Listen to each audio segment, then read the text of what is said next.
guys, and how are you? I want to believe you're doing well. I have really missed you. It's been quite a while since I was here. We are dealing with a very sensitive topic on sexual dysfunctions, and for the past about 3 weeks I was actually doing a series on ejaculation issues, that is in response to men, premature and delayed ejaculation. Today we are talking about us, about me, about ladies. Every now and then you hear ladies discuss and they'll want to ask that question, do you make you reach orgasm? And if you always reach that, then you're very happy and willing to discuss the topic. But if you know it's an issue, it becomes really hard. But maybe some of you could be wondering, what's orgasm, okay? So orgasm, guys, is just the climax, or rather the epitome of sexual pleasure, when all the built-up tensions are released, and then you have that pleasurable contractions of your muscles, the pelvic muscles, your vaginal muscles contracting. It's something every woman looks forward to during sex, okay, guys?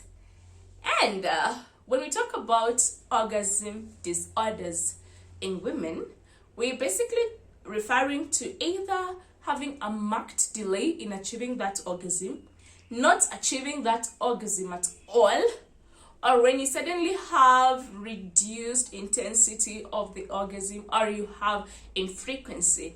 And this is something that you experience in about 70% of all your partnered sexual activities. And besides that, it's something that causes you a lot of distress, something that has been there for a period of at least 6 months. And there are many things that could cause this. So when you know what could cause it, then you realize that there are some things you actually have control over and you can do something about it. But then maybe other things will require you to see a specialist, to see a counselor, or to see a doctor.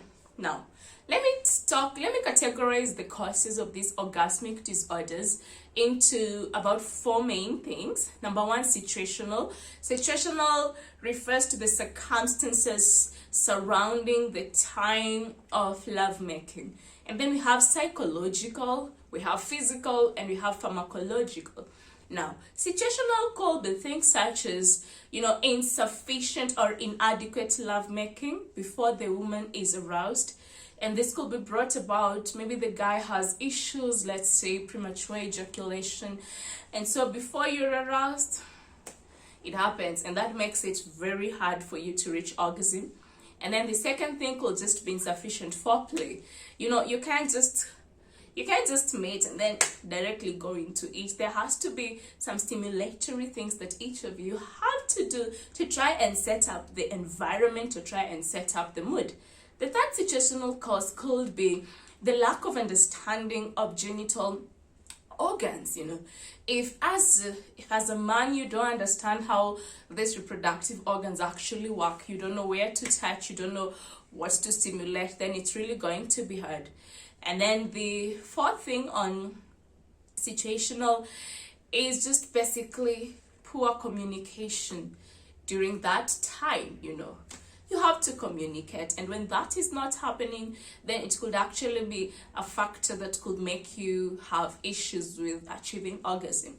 And then you have psychological factors. Psychological factors could start from anxiety. You're very anxious, you want to perform, you want to impress, and that masks, or rather impairs, your ability to experience the pleasure that you actually have to experience. The second thing is if you have other psychological issues such as depression, that could actually also impair you from reaching that.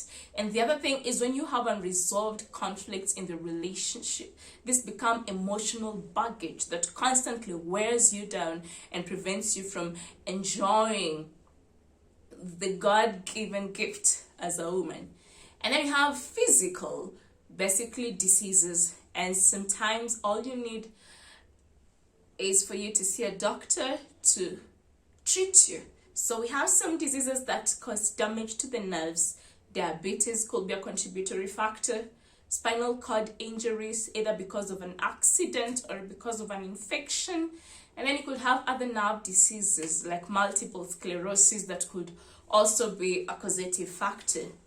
And then now from the physical, we have the pharmacological, and here I'll talk about certain drugs that could actually make you get that delayed orgasm. Mostly antidepressants, examples being the selective serotonin reuptake inhibitors, examples in the market, drugs such as fluoxetine, paroxetine, to just mention but a few.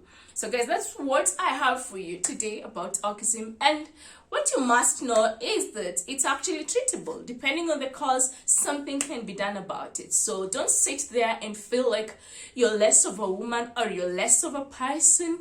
Don't sit there and loathe this thing called sex. Actually, it's something that was created by God for we as human beings to enjoy, and that is to enjoy it at the right time with the right people. So that's all for me. If you have any questions, please feel free to text me on this number here below, or feel free to email me. I love you guys, and if you haven't subscribed to this channel, please remember to do so. I wish you a very beautiful day ahead. Thank you.